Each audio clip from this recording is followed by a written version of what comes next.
Hi guys, welcome back to my YouTube channel that is Swapna's tutorial. So ನೀವೇನೋ ನನ್ನ ಚಾನಲ್ಗೆ subscribe ಆಗಿಲ್ಲ ಅಂದರೆ ಪ್ಲೀಸ್ ಸಬ್ಸ್ಕ್ರೈಬ್ ಆಗಿ, ವೀಡಿಯೋಸ್ನ ಲೈಕ್ ಮಾಡಿ, ಶೇರ್ ಮಾಡಿ, ಹಾಗೆ ಕಮೆಂಟ್ ಮಾಡಿ. ಸೊ ಇವತ್ತು ನಾನು ಮಾಡ್ತಿರೋ ಸಬ್ಜೆಕ್ಟ್ ಯಾವುದು ಅಂದರೆ ಸೆಕೆಂಡ್ ಸೆಮ್ BComನ ಎನ್ವಿರಾನ್ಮೆಂಟಲ್ ಸ್ಟಡೀಸ್ ಅಂತ ಹೇಳಿ ಈ ಒಂದು ಸಬ್ಜೆಕ್ಟ್ನ ಎಕ್ಸ್ಪ್ಲೈನ್ ಮಾಡ್ತಿದ್ದೀನಿ. ಅದರಲ್ಲಿ ಚಾಪ್ಟರ್ 4 ಬಂದುಬಿಟ್ಟು ಬಯೋಡೈವರ್ಸಿಟಿ ಆ್ಯಂಡ್ ಕನ್ಸರ್ವೇಷನ್ ಅಂತ ಹೇಳಿ ಈ ಒಂದು ಚಾಪ್ಟರ್ನ ಎಕ್ಸ್ಪ್ಲೈನ್ ಮಾಡ್ತಿದ್ದೀನಿ. ಆಲ್ರೆಡಿ ನಾನು ತುಂಬ ಚಾಪ್ಟರ್ಸ್ಗಳನ್ನ ಎಕ್ಸ್ಪ್ಲೈನ್ ಮಾಡಿ ಅಪ್ಲೋಡ್ ಮಾಡಿದ್ದೀನಿ. ಯಾರೆಲ್ಲ ಆ ವೀಡಿಯೋಸ್ನ ನೋಡಿಲ್ವೋ ಒಂದ್ಸತಿ ಆ ವೀಡಿಯೋಸ್ನ ನೋಡ್ಕೊಂಡು ಬಂದು ಈ ಒಂದು ವಿಡಿಯೋನ ನೋಡಿ, ಬಿಕಾಸ್ ನಿಮಗೆ ಒಂದು ಕಂಟಿನ್ಯೂಷನ್ ಅನ್ನೋದು ಪ್ರಾಪರಾಗಿ ಸಿಗುತ್ತೆ ಅಂತ ಒಂದು ರೀಸನಿಂದ. ಸೊ ನೋಡಿ, ಈ ಒಂದು ಲೆಸನಲ್ಲಿ ನಿಮಗೆ ಬಯೋಡೈವರ್ಸಿಟಿ ಆ್ಯಂಡ್ ಕನ್ಸರ್ವೇಷನ್ ಬಗ್ಗೆ ಕಂಪ್ಲೀಟ್ ಡೀಟೇಲ್ಸ್ ಅನ್ನೋದನ್ನ ಕೊಟ್ಟಿದ್ದಾರೆ. ಈಗ ಕಂಪ್ಲೀಟಾಗಿ ನಾವು ಬಯೋಡೈವರ್ಸಿಟಿ ಬಗ್ಗೆ ನೋಡ್ತಾ ಹೋಗೋಣ, ಓಕೆನಾ. So first of all biodiversity ಅಂದರೆ ಏನು ಅಂತ ಹೇಳಿ ನಾವು ಫಸ್ಟ್ ನೋಡಬೇಕು, ಓಕೆನಾ. ಬಯೋ ಅಂದರೆ ಏನು, ಲೈಫ್ ಅಂತ ಹೇಳಿ ಅರ್ಥ, ಓಕೆನಾ. ಡೈವರ್ಸಿಟಿ ಅಂದರೆ ಏನು, ವೆರೈಟಿ, ಓಕೆನಾ. ಬಯೋಡೈವರ್ಸಿಟಿ ಅಂದರೆ ಲೈಫ್ ವೆರೈಟಿ ಅಂತ ಹೇಳಿ ಅರ್ಥ, ಓಕೆನಾ. ಸೊ ನೋಡಿ ಇಲ್ಲಿ, it means variety of living organisms present on the earth include plants, animals and their ecosystem. ಅಂದರೆ ಏನು, ಬಯೋಡೈವರ್ಸಿಟಿ. ಕಂಪ್ಲೀಟಾಗಿ ಬಯೋಡೈವರ್ಸಿಟಿ ಅಂದರೆ ಏನು ಅಂತ ಹೇಳಿ ನೋಡೋದಾದರೆ, ಸೊ ಇದು ಬಂದುಬಿಟ್ಟು ವೆರೈಟಿ ಆಫ್ ಲಿವಿಂಗ್ ಆರ್ಗಾನಿಸಮ್ಸ್. ನಿಮಗೆ ಗೊತ್ತಿದೆ, ತುಂಬ ನಾನಾ ರೀತಿಯ ಒಂದು ಲಿವಿಂಗ್ ಆರ್ಗಾನಿಸಮ್ಸ್ ಏನು ಪ್ರೆಸೆಂಟ್ ಆನ್ ದಿ ಅರ್ತಲ್ಲಿ ಪ್ರೆಸೆಂಟ್ ಆಗಿರುತ್ತಲ್ಲ, ಅದನ್ನು ನಾವು ಬಯೋಡೈವರ್ಸಿಟಿ ಅಂತೀವಿ. ಸೊ ಇದರಲ್ಲಿ ಏನೇನೆಲ್ಲ ಇನ್ಕ್ಲೂಡ್ ಆಗಿರುತ್ತೆ, plants, animals and their ecosystem ಕಂಪ್ಲೀಟಾಗಿ ಸೇರೋದನ್ನು ನಮಗೆ ಬಯೋಡೈವರ್ಸಿಟಿ ಅಂತ ಹೇಳಿ ಕರೆಯೋದು, ಓಕೆನಾ.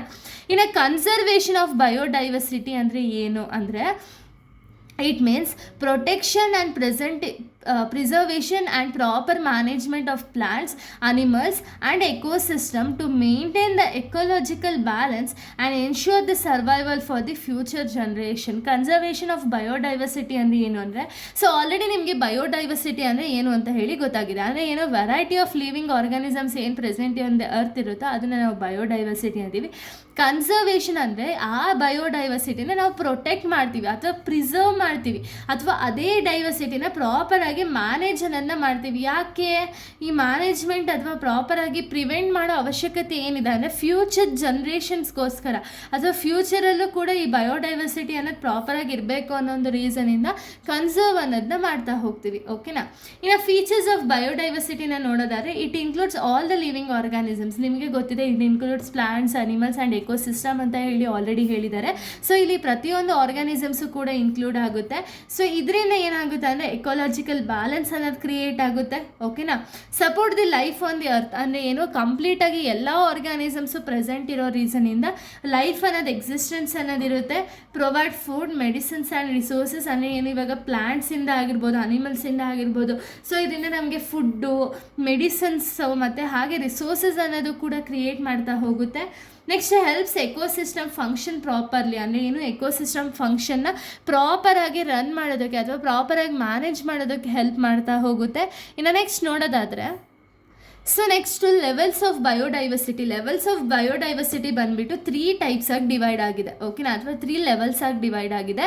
ಒಂದು ಜೆನೆಟಿಕ್ ಡೈವರ್ಸಿಟಿ. ಜೆನೆಟಿಕ್ ಡೈವರ್ಸಿಟಿ ಅಂದರೆ ಏನು, different varieties of plants, animals, human beings belong to the same species but have different characteristics, ಓಕೆನಾ. ಜೆನೆಟಿಕ್ ಅಂದರೆ ಏನು, ವೆರೈಟೀಸ್ ಆಫ್ ಪ್ಲಾಂಟ್ಸ್ ಆಗಿರ್ಬೋದು, ಅನಿಮಲ್ಸ್ ಆಗಿರ್ಬೋದು, ಹ್ಯೂಮನ್ಸ್ ಆಗಿರ್ಬೋದು, ಇವರು ಏನಕ್ಕೆ ಬಿಲಾಂಗ್ ಆಗಿರ್ತಾರೆ ಅಂದರೆ ಸೇಮ್ ಸ್ಪೀಸೀಸಿಗೆ ಬಿಲಾಂಗ್ ಆಗಿರ್ತಾರೆ, ಬಟ್ ಇವ್ರಿಗೆ ಡಿಫ್ರೆಂಟ್ ಕ್ಯಾರೆಕ್ಟರಿಸ್ಟಿಕ್ಸ್ ಅನ್ನೋದಿರುತ್ತೆ. Example, different varieties of rice, different breeds of dogs. So ಇಲ್ಲಿ ಡಾಗ್ಸ್ ಅಂದರೆ ಎಲ್ಲ ಡಾಗು ಇರುತ್ತೆ, ಬಟ್ ಏನು ಅದರಲ್ಲಿ ಡಿಫ್ರೆಂಟ್ ಕ್ಯಾರೆಕ್ಟರ್ಸ್ ಇರುತ್ತೆ. ಇವಾಗ ಅಕ್ಕಿಯಲ್ಲೂ ಅಷ್ಟೇ, ನಾವು ಅಕ್ಕಿ ತೊಗೋಬೇಕು ಅಂದರೆ ಅಲ್ಲಿ ತುಂಬ ವೆರೈಟೀಸ್, ನಾವು ಏನು ಯೂಶ್ವಲಿ ಫೈನಲಿ ತರೋದೇನು ಅಕ್ಕಿನೇ ಅಥವಾ ರೈಸೇ, ಬಟ್ ಅದರಲ್ಲಿ ಏನು ತುಂಬ ವೆರೈಟೀಸ್ ಅಥವಾ ತುಂಬ ಕ್ಯಾರೆಕ್ಟರಿಸ್ಟಿಕ್ಸ್ ಅನ್ನೋದಿರುತ್ತೆ. ಅದನ್ನು ನಾವು ಜೆನೆಟಿಕ್ ಡೈವರ್ಸಿಟಿ ಅಂತೀವಿ.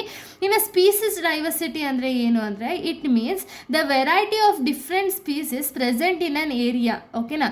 Different species of birds in forest, different fish species in oceans ಅಂದರೆ ಏನು. ಸೊ ಇಲ್ಲೇನಾಗುತ್ತೆ ಅಂದರೆ ವೆರೈಟಿ ಆಫ್ ಡಿಫ್ರೆಂಟ್ ಸ್ಪೀಸೀಸ್, ಓಕೆನಾ. ಡಿಫ್ರೆಂಟ್ ತುಂಬ ಡಿಫ್ರೆಂಟ್ ಕ್ಯಾರೆಕ್ಟರಿಸ್ಟಿಕ್ಸ್ ಏನಿರುತ್ತಲ್ಲ ಒಂದು ಏರಿಯಾದಲ್ಲಿ ಪ್ರೆಸೆಂಟ್ ಆಗಿರುತ್ತೆ, ಅದನ್ನು ಸ್ಪೀಸೀಸ್ ಡೈವರ್ಸಿಟಿ ಅಂತ ಹೇಳಿ ಕರಿತೀವಿ. ಇನ್ನು ಎಕೋಸಿಸ್ಟಮ್ ಡೈವರ್ಸಿಟಿ ಅಂದರೆ ಏನು ಅಂದರೆ, it means variety of ecosystem in a region, ಓಕೆನಾ. Variety of ecosystem in a ರೀಜನಲ್ಲಿ ಇರೋದನ್ನ ನಾವು ಎಕೋಸಿಸ್ಟಮ್ ಡೈವರ್ಸಿಟಿ ಅಂತೀವಿ. Example, forest ecosystem, desert ecosystem, marine ecosystem ಇದೆಲ್ಲ. ಓಕೆನಾ. ಇನ್ನು ಫಂಕ್ಷನ್ಸ್ ಆಫ್ ಎಕೋಸಿಸ್ಟಮ್ನ ನಾವು ನೋಡೋದಾದರೆ ಎಕೋಲಾಜಿಕಲ್ ಬ್ಯಾಲೆನ್ಸ್, ನಿಮ್ಗೆ ಆಗಲೇ ಹೇಳ್ದಂಗೆ ಎಕೋಲಾಜಿಕಲ್ ಬ್ಯಾಲೆನ್ಸ್ ಅನ್ನೋದಾಗುತ್ತೆ. Plants and animals provide the food for human beings. Plants and ಅನಿಮಲ್ಸಿಂದ ನಮಗೇನಾಗುತ್ತೆ, ಹ್ಯೂಮನ್ ಬೀಯಿಂಗ್ಸ್ಗೆ ಫುಡ್ ಅನ್ನೋದು ಪ್ರಿಪೇರ್ ಆಗುತ್ತೆ.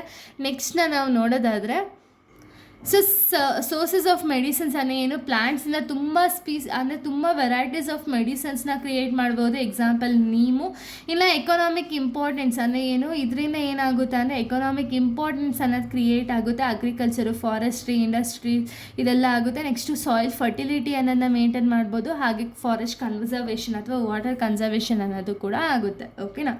ಸೊ ಇಲ್ಲಿಗೆ ಒಂದು ಟಾಪಿಕ್ ಅನ್ನೋದು ಕಂಪ್ಲೀಟ್ ಆಗುತ್ತೆ. ನೆಕ್ಸ್ಟ್ ವೀಡಿಯೋದಲ್ಲಿ ನಾನು ಬೇರೆ ಒಂದು ಟಾಪಿಕ್ನ ಎಕ್ಸ್ಪ್ಲೇನ್ ಮಾಡ್ತೀನಿ. So thank you guys, thanks for watching.